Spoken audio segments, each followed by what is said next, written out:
نولی factory کے معزز دوستو السلام علیکم۔ ناظرین اکرام، جیسا کہ آپ کے علم میں ہے کہ مصر کو فرعونوں کی سرزمین کہا جاتا ہے، اور یہ ایک ایسی سرزمین ہے جس کے سینے میں کئی پراسرار راز اور شرمناک کہانیاں دفن ہیں۔ یہی وہ سرزمین ہے جہاں بڑی سے بڑی برائی کو بھی ثواب سمجھ کر کیا جاتا تھا، یہاں تک کہ مصر کے فرعونوں کے لیے اپنی بہنوں سے شادیاں رچانا اور اپنی بیٹیوں سے جنسی تعلقات قائم کر لینا کوئی بڑی اور خلاف معمول بات نہ تھی۔ آج کی اس ویڈیو میں ہم ایک ایسی ہی ملکہ کے بارے میں گفتگو کرنے جا رہے ہیں جسے مصر کی تاریخ میں ٹریجڈی کوئین یعنی غموں کی ماری ملکہ کا خطاب حاصل ہے، جبکہ اس ملکہ کا اصل نام انخ سنامون بتایا جاتا ہے، اور یہی وہ ملکہ ہے جو پہلے اپنے باپ کی ہوس کا نشانہ بنی اور اس کے بعد اپنے بھائی اور پھر اس کے بعد اپنے نانا کی ہوس کا شکار ہوئی۔ معزز ناظرین، توت انخ نامی فرعون کے بارے میں تو سبھی جانتے ہیں کہ جس کا عالی شان مقبرہ گزشتہ صدی میں دریافت ہو چکا ہے، لیکن اس کی بہن انخ سنامون کے بارے میں بہت ہی کم افراد جانتے ہوں گے۔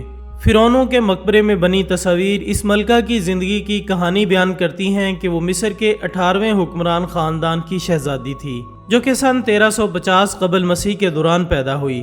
اس کا باپ یعنی فرعون آخن آتم مذہبی تبدیلیاں کرنے کے حوالے سے خاصا مشہور ہے۔ آخن آتن سے پہلے مصر میں بہت سے دیوتاؤں کو مانا جاتا تھا، جس میں را، آمن، ہورس، اوزائرس اور آئسس نامی دیوتا شامل تھے۔ آخن آتم نے ان تمام دیوتاؤں کی عبادت پر پابندی عائد کرتے ہوئے صرف سورج کی عبادت کا حکم جاری کیا، جس کا نام آتن دیوتا تھا، اور اس نے خود اپنا نام آخن آتن یعنی آتن کا بندہ رکھا۔ جبکہ آخن آتن کا ایک اور کارنامہ دارالحکومت کو تھبیس نامی شہر سے امرنا میں منتقل کرنا بھی ہے، لہٰذا ان تمام تبدیلیوں کے سبب مصری عوام میں وہ خاصا مشہور و مقبول تھا۔ جبکہ اس کی مقبولیت کی ایک بڑی وجہ اس کی آزادانہ جنسی سوچ اور تعلقات بھی تھے۔ انخ سنامون اسی فرعون یعنی آخن آتن اور ملکہ نفریتی کی تیسرے نمبر کی بیٹی تھی۔ انخ سنامون سمیت یہ تینوں شہزادیاں اپنے باپ کی جنسی ہوس کا نشانہ بنتی رہیں، یہاں تک کہ ان تینوں میں ایک بہن اپنے ہی باپ یعنی آخن آتن کے بچے کی پیدائش کے دوران جاں بحق ہو گئی۔ فرعون آخن آتن کی موت کے کچھ عرصے بعد جب توت انخ آمن نیا فرعون بنا تو شہزادی انخ سنامون کی شادی اس سے کر دی گئی۔ اس شادی کے وقت توت انخ آمن کی عمر 9 سال تھی، جبکہ انخ سنامون عمر میں اس سے کچھ بڑی تھی۔ یاد رہے کہ توت انخ آمن بھی آخن آتن کا بیٹا یعنی انخ سنامون کا بھائی ہی تھا۔ یقیناً آپ کو یہ باتیں کافی عجیب لگ رہی ہوں گی، لیکن ہم جس معاشرے کی بات کر رہے ہیں وہ آج سے 3000 سال پہلے گزر چکا ہے، جس میں بادشاہ کے خاندان کو سورج کا اوتار کہا جاتا تھا، اور بادشاہی خون کو خالص رکھنے کی خاطر شہزادوں اور شہزادیوں کی شادیاں آپس میں ہی طے کی جاتی تھیں۔ بعد ازاں یہ شادیاں فرعونوں کی ہونے والی اولادوں میں ذہنی اور جسمانی معذوری کا سبب بھی بنتیں، اور توت انخ آمن کی دریافت شدہ ممی اس بات کا واضح ثبوت ہے۔ توت انخ آمن نامی فرعون، جس کی پیدائش بھی بہن اور بھائی کی شادی کے نتیجے میں ہوئی، پیدائشی طور پر نہایت کمزور اور زنانہ جسم کا مالک ہونے کے ساتھ ساتھ ایک ٹانگ سے معذور بھی تھا۔ اگلے 10 سالوں تک اس جوڑے نے نہایت کامیابی کے ساتھ حکومت کی، اور ان دونوں نے اپنے باپ کے وہ فیصلے جو کہ عوام میں غم و غصے کا سبب بنے تھے سب کے سب واپس لے لیے۔ اس کے ساتھ ساتھ انہوں نے شاہی مذہب تبدیل کر کے پرانے دیوتاؤں کی عبادت کو بھی بحال کر دیا۔ توت انخ آمن اور انخ سنامون کی اس شادی کے نتیجے میں 2 بیٹیاں پیدا ہوئیں، لیکن یہ دونوں بھی جسمانی کمزوری کے سبب زیادہ عرصہ نہ جی سکیں، اور ان دونوں بیٹیوں کی ممیاں بھی فرعون کے مقبرے سے برآمد ہو چکی ہیں۔ انخ سنامون اور توت انخ آمن کے حالات زندگی معمول کے مطابق چل رہے تھے کہ اچانک 18 سال کی عمر میں توت انخ آمن کی موت واقع ہو گئی، لہٰذا اب انخ سنامون اکیلے ہی تخت کی وارث تھی۔ لیکن ملکہ نفریتی کا باپ اور انخ سنامون کا نانا، جس کا نام ایا تھا، توت انخ آمن کے دور میں ایک قابل مشیر اور سلطنت کے سب سے بڑے وزیر کا عہدہ رکھتا تھا، لہٰذا اب ایا یعنی انخ سنامون کے نانا نے اس پر دباؤ ڈالنا شروع کر دیا کہ وہ اس سے شادی کر لے، تاکہ وہ بغیر کسی مزاحمت کے نیا فرعون تسلیم کر لیا جائے۔ ناظرین، اس دور میں بھیجا گیا ایک خط ماہرین آثار قدیمہ کے ہاتھ لگا ہے، جو کہ مصر کی ایک ملکہ نے ہتھیوں کے حکمران سپلیو لیوما کو لکھا تھا، جس میں درخواست کی گئی تھی کہ ہتھیوں کا حکمران اپنے ایک بیٹے کی شادی مصر کی ملکہ یعنی انخ سنامون سے کر دے، جس کے سبب انخ سنامون اپنے نانے کے ہاتھوں محفوظ ہو جاتی۔ یاد رہے ناظرین کہ ہتھیوں کی سلطنت اس دور کی ایک طاقتور ترین سلطنت تھی۔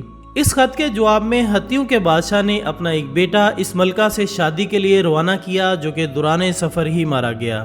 اس کی موت کے بارے میں کہا جاتا ہے کہ اس کی موت میں ایا یعنی ملکہ کے نانا کا ہاتھ تھا۔ بہرحال ایا نے زبردستی انکسنامون یعنی اپنی نواسی سے شادی کر لی اور خود مصر کا حکمران بن بیٹھا۔ مصر کے تاریخی کتبوں پر ملنے والی تحریروں کے ساتھ ساتھ ایک انگوٹھی پر ایا اور انکسنامون کا نام بحیثیت شوہر اور بیوی تو ملتا ہے، لیکن اس شادی کے بعد انکسنامون کا کیا بنا، اس کی موت کیسے واقع ہوئی، تاریخ اس بارے میں مکمل طور پر خاموش ہے۔ جبکہ کچھ ماہرین کا ماننا ہے کہ اس شادی کے کچھ عرصہ بعد نہایت کم عمری میں انکسنامون کی موت واقع ہو گئی تھی۔ انکسنامون کا مقبرہ ابھی تک ماہرین آثار قدیمہ دریافت نہیں کر پائے ہیں، لیکن یہ ان قدیم مقبروں میں سے ایک ہے جن کی تلاش سائنسدانوں کو ایک مدت سے ہے۔ مصر میں ویلی آف کنگ نامی زمین سے کچھ ایسی نامعلوم ممیز دریافت ہوئی ہیں جن کے بارے میں خیال کیا جاتا ہے کہ ان میں انکسنامون کی ممی بھی ہو سکتی ہے، لیکن حتمی طور پر ابھی تک کچھ نہیں کہا جا سکتا۔ انکسنامون کی ممی کی دریافت جہاں اس دور کی مصری تہذیب کے بہت سے راز فاش کرے گی، وہیں اس کی موت کی وجہ بھی اس کی ممی کے ملنے کے بعد ہی معلوم ہو سکے گی کہ کیا واقعی وہ طبی موت مری تھی یا پھر تخت و تاج کے بے رحم کھیل کا نشانہ بنی۔ لیکن بعض تاریخ دانوں کے مطابق اس ملکہ کو ایک ایسی بیماری نے گھیر لیا تھا جس میں اس کے دماغ میں شدید درد اٹھتی تھی، جو کہ تھوڑے وقت بعد خود بخود ٹھیک ہو جاتی تھی۔ لیکن ایک دن یہ درد اتنی شدید ہو گئی کہ اس درد کی وجہ سے ملکہ انتقال کر گئی۔ دوسری جانب حال ہی میں اس ملکہ کا خیالی طور پر ایک نایاب مجسمہ بھی بنایا گیا ہے، جس کی قیمت تقریباً پاکستانی 70 لاکھ روپے کے برابر ہے۔ لیکن یہ کوئی عام شاہکار نہیں، کیونکہ اسے 2 سال کی مدت میں 60,000 مکھیوں نے بنایا ہے۔ اسے سلواکیہ کے نوجوان فنکار ٹامس لبرٹی نے بنایا ہے، جو کہ شہد کے چھتے کی موم سے تیار کیا گیا ہے۔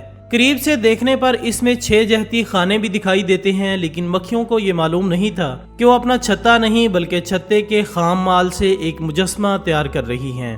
مسٹر ٹامس انسان اور فطرت کے عنوان سے پہلے شہد کی مکھیوں سے کئی مجسمے اور شاہکار بھی بنوا چکے ہیں۔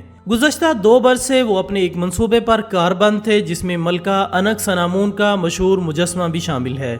پہلے انہوں نے لوہے کی تاروں سے ملکہ کا ایک خیالی 3D خاکہ تیار کیا اور اس ڈھانچے پر کسی طرح مکھیوں کو راغب کیا۔ مکھیاں اسے اپنی رہائش گاہ سمجھ کر چھتا بناتی رہیں، جو کہ دھیرے دھیرے ایک مجسمے کی شکل میں ڈھل گیا۔ اس طرح مسلسل 2 سال انتظار کرنے کے بعد ہزاروں مکھیوں نے ایک خوبصورت مجسمہ بنا ڈالا، جو کہ حتمی صورت میں ایک حیرت انگیز شاہکار لگتا ہے۔ لیکن ظاہر ہے اسے بنانا آسان نہیں تھا، کیونکہ اس سفر میں کئی مرتبہ مجسمے کی شکل بگڑ گئی اور اسے دوبارہ ٹھیک کرنا پڑا۔ یہ مجسمہ اب اپنی اصلی حالت میں ٹامس کے اسٹوڈیو میں موجود ہے۔ اگر کوئی خریدنا چاہے تو اس کو 70 لاکھ روپے کی رقم ادا کرنی ہوگی۔ تو دوستو، یہ تھی ہماری آج کی معلوماتی ویڈیو۔ ہم امید کرتے ہیں کہ آپ کو یہ ویڈیو ضرور پسند آئی ہوگی۔ اس ویڈیو سے متعلق اپنی قیمتی رائے کومنٹس کی صورت میں ہم تک لازمی پہنچائیے گا۔ انشاءاللہ بہت جلد دوبارہ ملاقات ہوگی ایک اور اچھی سی ویڈیو کے ساتھ۔ تب تک اپنا دوستوں، رشتہ داروں اور گردنواں کے تمام لوگوں کا بہت خیال رکھیے گا۔ اللہ حافظ۔